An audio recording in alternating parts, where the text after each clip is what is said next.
Welcome to Democracy Now!, democracynow.org, The War and Peace Report. I'm Amy Goodman. In Guatemala, progressive politician Bernardo Arévalo has declared a decisive victory in a presidential runoff election against former First Lady Sandra Torres. Arévalo, leader of the Semilla party, took nearly 60% of the vote Sunday. He's vowed to fight corruption and push for social reforms. His supporters poured into the streets of Guatemala City to celebrate. Democracy won. We will be able to dream of a different Guatemala. I hope little by little we will abolish poverty. There's new hope for Guatemala. Guatemalans are happy, and we are telling these corrupt politicians they must respect our vote. Guatemala has already changed. Bernardo Arévalo is the son of the former president, Juan José Arévalo, Guatemala's first democratically elected president who pushed for revolutionary policies when he was in office from 1945 to 51. We'll go to Guatemala City for more after headlines. Ecuadorians also took to the polls Sunday for a snap presidential election. Leftist Luisa González took the lead in the first round and will face Daniel Noboa in a runoff election in October as neither candidate won over half the vote on the first round. González is a member of former President Rafael Correa's Citizen Revolution Movement Party. Noboa is a businessman whose father, Álvaro Noboa, is one of Ecuador's wealthiest people. Álvaro Noboa is a banana industry magnate who previously ran for president, has been accused of multiple tax and labor violations. Luisa González spoke to supporters Sunday. No queremos un Lazo 2.0.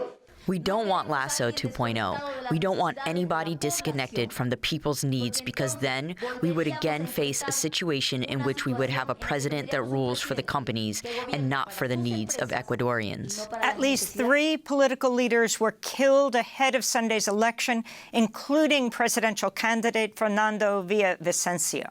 On Sunday, Ecuadorian voters also overwhelmingly supported a historic referendum blocking oil extraction in the Amazon's Yasuni National Park, the largest protected area in Ecuador with massive petroleum reserves crossing through indigenous Yasuni land.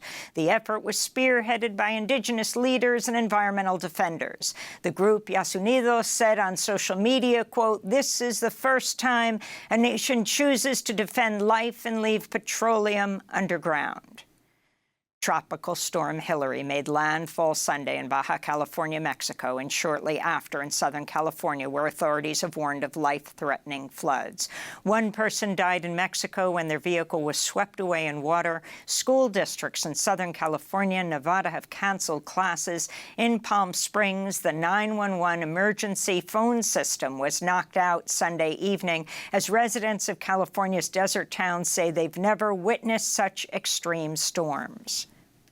Bit unprecedented. We've had storms before, but never anything quite this windy and rainy at the same time. I have a friend who just saw a 60-foot carport get blown off of his neighbor's house and carried 4 houses up.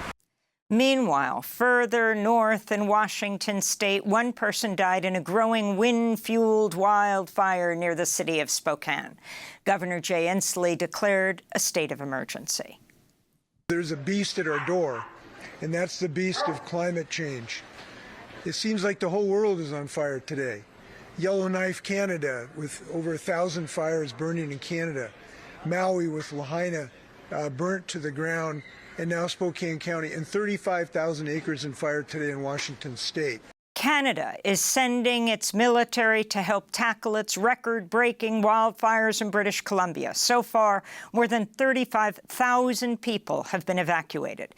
In Hawaii, the death toll from the Maui wildfires has reached 114, with over 1,000 people still missing. President Biden's meeting today with federal, state, and local officials, as well as survivors in Hawaii.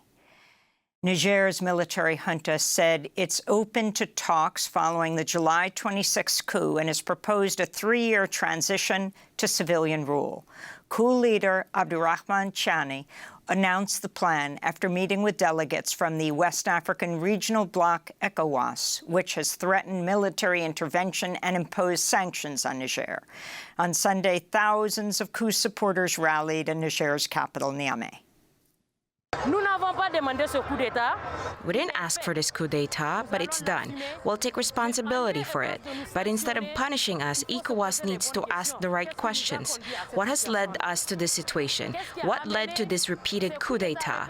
Not just in Nigeria, but in West Africa in general. Instead of sitting down to negotiate, you put a gun on the table, you threaten us, and you think you'll get something out of it. In the Democratic Republic of the Congo, at least 6 children were killed in a fire at a camp for displaced flood victims. The blaze started as a child was cooking unsupervised, burning down hundreds of makeshift tarp dwellings. The UN said some 3,000 families lost their homes after recent intense flooding and mudslides in eastern DRC. Egypt's authoritarian president, Abdel Fattah el-Sisi, has pardoned nearly 36 political prisoners, including a leader of the Arab Spring uprising that ousted then-President Hosni Mubarak in 2011. Ahmed Douma was freed Saturday from the notorious Badr prison after nearly a decade behind bars. In 2013, he and 2 other protest leaders were arrested for violating a law effectively banning public protest. His lawyer, Khaled Ali, welcomed Douma's release but called on Egyptian authorities to set other political prisoners free. Thank God for Ahmed's release, but honestly, there are still many inside, like Allah Abdel Fattah, Abdul Munin, Abdel Fattah, Muhammad Alas, Muhammad Oxygen, Muhammad Adel. There are also still a lot of imprisoned women, and we hope that the next time some of them will also be released, because this is their right. So far, there has only been a focus on the male activists, but not for the women. Saudi border guards have killed hundreds of Ethiopian migrants and asylum seekers who've tried to cross the Yemen-Saudi border since March 2022. That's according to a new investigation by Human Rights Watch that relies on first-hand accounts from 42 people, over 100 verified videos and photos, and an analysis of satellite imagery. This is an excerpt of a video from HRW accompanying its report. We found evidence that Saudi border guards have used explosive weapons and shot people at close range in what appears to be a policy targeting migrants and asylum seekers, including women and children, at the border. Human Rights Watch believes this may amount to crimes against humanity. Saudi Arabia's border forces should stop intentionally using lethal force to kill Ethiopian migrants and asylum seekers with explosive weapons. That video from Human Rights Watch. President Biden hailed a new era for cooperation between the U.S., South Korea, and Japan as he hosted leaders of the 2 nations at Camp David Friday. It was the first such meeting between the 3 countries as South Korea and Japan pursue a rapprochement in the face of what they call dangerous and aggressive behavior by China in the South China Sea. The 3 heads of state also discussed North Korea. This is President Biden.